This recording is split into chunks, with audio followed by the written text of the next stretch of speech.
Bienvenue sur Choisir de s'épanouir. Parlons de sexe, parlons de plaisir, parlons d'excitation, parlons de masturbation, parlons du clitoris. Le podcast d'aujourd'hui se centre beaucoup sur la connaissance du corps et du plaisir féminin. J'ai le sentiment que c'est un sujet qui est moins abordé et encore relativement tabou. Je pense que ce podcast est tout de même intéressant par plein d'aspects pour les hommes, mais ce sera à toi d'en juger si tu décides de continuer à l'écouter. Il y a encore beaucoup de tabous autour du plaisir et beaucoup de gens qui se l'interdisent. Il y a les tabous de la société et ceux dont on a hérité de notre famille, les non-dits, les trous, les bosses, les sujets prohibés, les mots que l'on ne peut pas prononcer. En plus de ça, beaucoup de mythes impactent la sexualité et peuvent rajouter pression et peur. La première étape pour apprendre à connaître son corps et ses envies est donc parfois de se l'autoriser. Déjà, de réaliser qu'il n'y a rien de bizarre ou de malsain à vouloir ressentir du plaisir, à vouloir se faire plaisir. C'est complètement humain, ça a plein de bienfaits. Si je prends ne serait-ce que les synonymes du mot plaisir dans le dictionnaire Larousse, je trouve bonheur, contentement, joie, satisfaction. Donc premier bienfait, ça me procure des émotions agréables. Et ça peut aussi éloigner des émotions plus désagréables. Et puis, ça apaise, ça déstresse, ça libère, ça peut permettre de lâcher prise.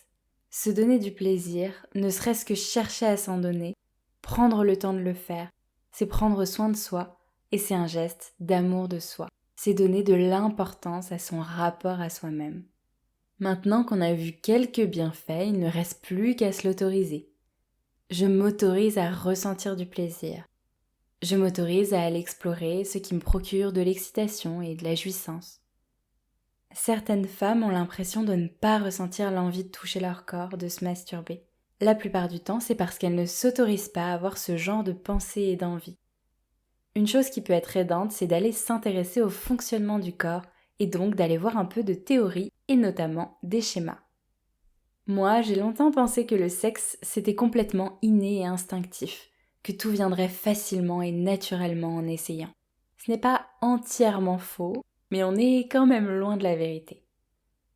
Il y a déjà des zones du corps qui sont plus sensibles à l'excitation sexuelle et qu'on peut qualifier d'érogènes.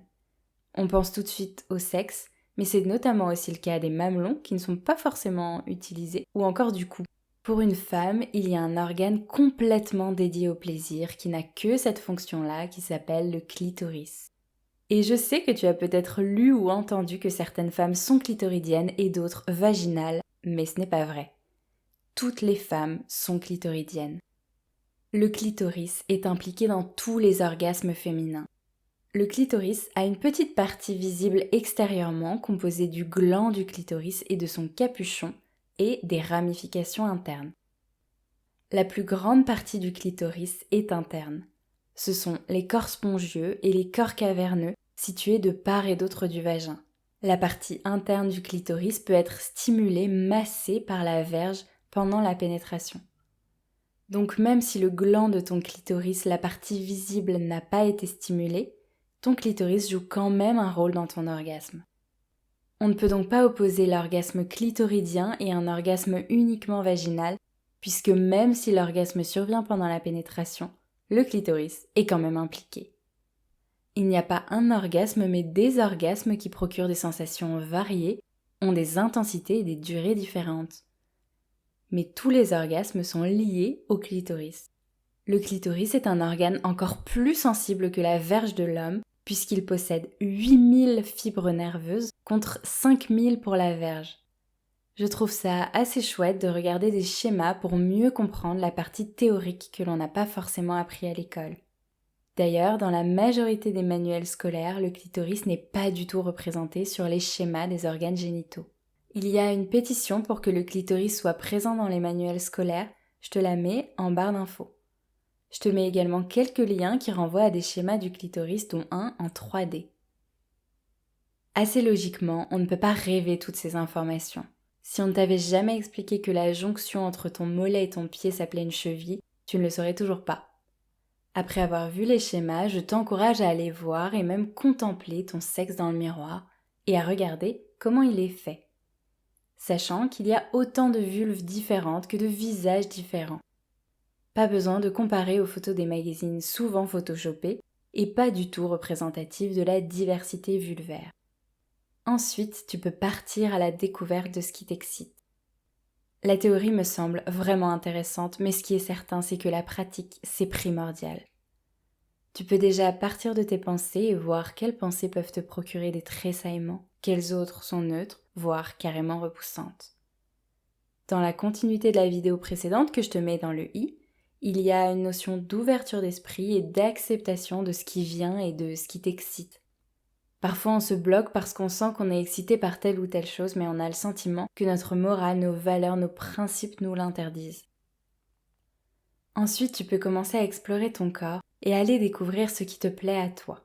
Bien sûr, la masturbation en fait partie. Il y a encore trop de tabous sur la masturbation féminine, contrairement à la masturbation masculine, bien plus acceptée et représentée culturellement, notamment dans les films. Je rencontre beaucoup de femmes qui ont le sentiment que leurs parties intimes sont sales et qui culpabilisent à l'idée de se masturber, qui ont honte rien que d'y penser. Pourtant, la masturbation est un acte naturel et d'ailleurs, beaucoup de jeunes filles le découvrent par hasard. C'est une très chouette manière de découvrir son corps, de se donner du plaisir et même de se donner de l'amour. C'est une manière de se sentir bien dans son corps. Et ça peut te permettre de prendre plus de plaisir dans les relations sexuelles à deux et même de pouvoir montrer et expliquer ce qui te plaît et t'aide à avoir un orgasme à ton partenaire.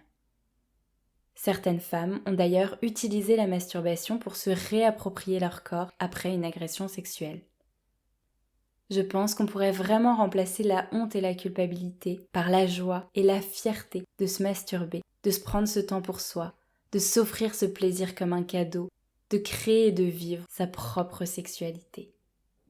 Je pense là encore que la première étape, c'est de se l'autoriser.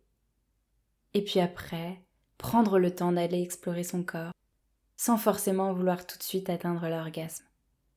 Tout en sachant que le clitoris est plus sensible que la vulve, et que la vulve est plus sensible que le vagin. D'ailleurs, il faut savoir que le gland du clitoris est particulièrement sensible, et que pour certaines femmes, le toucher de manière directe, quand il est au repos, est désagréable, voire douloureux. Aujourd'hui, on parle de plus en plus de la masturbation féminine, et je pense que c'est une très bonne chose.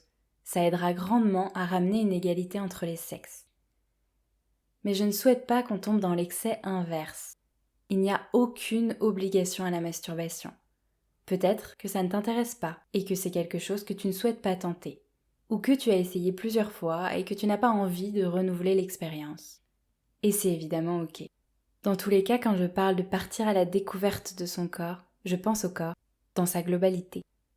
Je trouve ça intéressant d'élargir sa carte mentale d'excitation, et notamment de ne pas toujours associer l'excitation aux organes sexuels à proprement parler.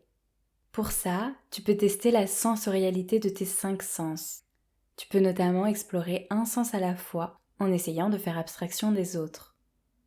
C'est un exercice qui peut te permettre de commencer à explorer ton corps si c'est le début du cheminement ou de la reconnexion à celui-ci. Tu peux également, bien sûr, utiliser cette pratique pour te connaître encore davantage, varier les sensations et approfondir ta relation à ton corps. Tu peux commencer avec le toucher, le contact des mains, des doigts sur ton corps, sur le corps de l'autre, mais tu peux aussi utiliser une partie de ton corps pour en toucher une autre. C'est voir quelles sont les matières, les tissus qui peuvent te provoquer des sensations, ou au contraire ceux qui pourraient te déranger et avoir un impact négatif sur ton excitation. Tu peux jouer avec la pression, effleurer, caresser, appuyer. C'est finalement arriver à discerner les limites parfois subtiles entre excitation, plaisir, douleur, gêne. Tu peux aimer une pression assez forte, mais te sentir insécurisé quand elle dure trop longtemps ou qu'elle est faite sur certaines parties de ton corps. La vision, c'est le regard que tu portes sur ton corps, sur le corps de ton partenaire. Est-ce que c'est quelque chose qui t'excite de manière générale ? Est-ce que tu es gêné par la vision de ton sexe, celle de ton partenaire ? Est-ce que tu es excité par les corps en pleine lumière ? Est-ce que tu préfères une lumière tamisée ? Est-ce qu'au contraire tu as besoin du noir complet ? La vision intervient aussi dans les fantasmes, dans les représentations mentales que l'on s'en fait. Réfléchir aux scénarios qui peuvent t'exciter et te demander si ton scénario idéal commence à la nudité ou si les habits ou sous-vêtements jouent un rôle érotique. voir si regarder des films, des scènes peuvent t'exciter, quel genre de choses t'excitent, etc. C'est aussi réfléchir aux positions sexuelles qui peuvent t'exciter, et notamment à l'importance pour toi ou non de voir ton partenaire, à ce que cela te provoque de voir ton partenaire avoir du plaisir. Tu peux aussi t'interroger sur le rôle que pourrait avoir le miroir dans l'acte sexuel. L'audition. C'est la voix, les mots exprimés, le ton de la voix. Est-ce que tu préfères le silence, les mots, quel type de mots, des mots doux, des mots plus crus, l'impact sur ton désir de la musique, quels sont les bruits qui pourraient au contraire parasiter ton désir, ton excitation. Le goût, c'est le contact avec la salive de l'autre, le goût des fluides, des sexes, de la peau. L'odorat est lié au goût. Ce sont les odeurs naturelles du corps, les sécrétions, la sueur, l'haleine, l'odeur de la pièce ou des environs si c'est à l'extérieur. On peut imaginer que certaines odeurs, certains parfums peuvent t'exciter et que d'autres peuvent te refroidir. Quand on explore les 5 sens, on se rend compte qu'il y a une infinie de possibilités et qu'on n'utilise certainement qu'une petite partie du champ des possibles. Ça permet aussi d'en apprendre davantage sur ton excitation, ton plaisir, voir ce qui suscite l'excitation, voir ce qui la freine, voir ce qui la bloque. Et puis, l'excitabilité, ce n'est pas une science exacte, elle est impactée par le moment présent. De plus, le plaisir se passe dans le cerveau. Il y a la sensation physique, mais la perception joue énormément. Les émotions ont donc un impact. En commençant par un sens et par une toute petite action, tu peux pas à pas apprendre à connaître ton corps, ce qui t'excite et ce qui te donne du plaisir. En te connaissant mieux et avec une bonne dose de lâcher prise, tu arriveras sûrement à vivre un orgasme. Selon le dictionnaire Larousse, l'orgasme c'est le point culminant de l'excitation sexuelle caractérisée par des sensations physiques intenses. On pourrait aussi le définir comme une vague de plaisir intense qui t'envahit, une libération à tous les niveaux. Difficile de mettre des mots sur ces sensations, sachant en plus que chaque orgasme est différent et chaque femme unique. Pour autant, l'orgasme n'est pas une fin en soi. Tu peux ne pas réussir à en avoir un. Et pour ça d'ailleurs, les sextoys peuvent vraiment aider. Tu peux ne pas toujours en avoir envie. Le cycle féminin impacte d'ailleurs également le désir. Tu peux aussi avoir envie de ressentir du plaisir, beaucoup de plaisir, mais pas d'aller jusqu'à l'orgasme.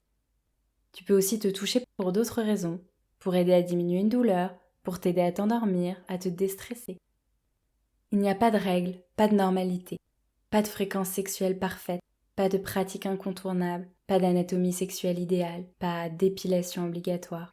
Ce qui compte, c'est ton bien-être, ton plaisir et ta satisfaction. Voilà, c'est tout pour ce podcast, j'espère qu'il t'a plu. Si c'est le cas, tu peux mettre un pouce, un commentaire. Tu peux également le partager parce que c'est un sujet dont on ne parle pas encore assez, en tout cas pas de cette manière. Si tu apprécies le contenu de ma chaîne YouTube, n'hésite pas à t'abonner. Je suis coach de vie et je fais notamment des sexo-coaching. Beaucoup de peurs et de blocages sexuels découlent du mental et peuvent être travaillés par cet accompagnement. Si tu souhaites te connecter ou te reconnecter à ton corps, à ton plaisir, si tu souhaites dépasser des peurs sexuelles ou encore te réconcilier avec ta sexualité et vivre enfin une vie intime qui te ressemble, tu peux directement prendre rendez-vous avec moi pour un coaching découverte gratuit de 30 minutes. Toutes les infos sont sur mon site internet Choisir de s'épanouir que je te mets en barre d'infos. Je prends des vacances en août, du coup le prochain mois thématique sera en septembre, mais je ferai quand même une vidéo hors série en août. On se retrouve dans une prochaine vidéo et en attendant, prends soin de toi. Ciao!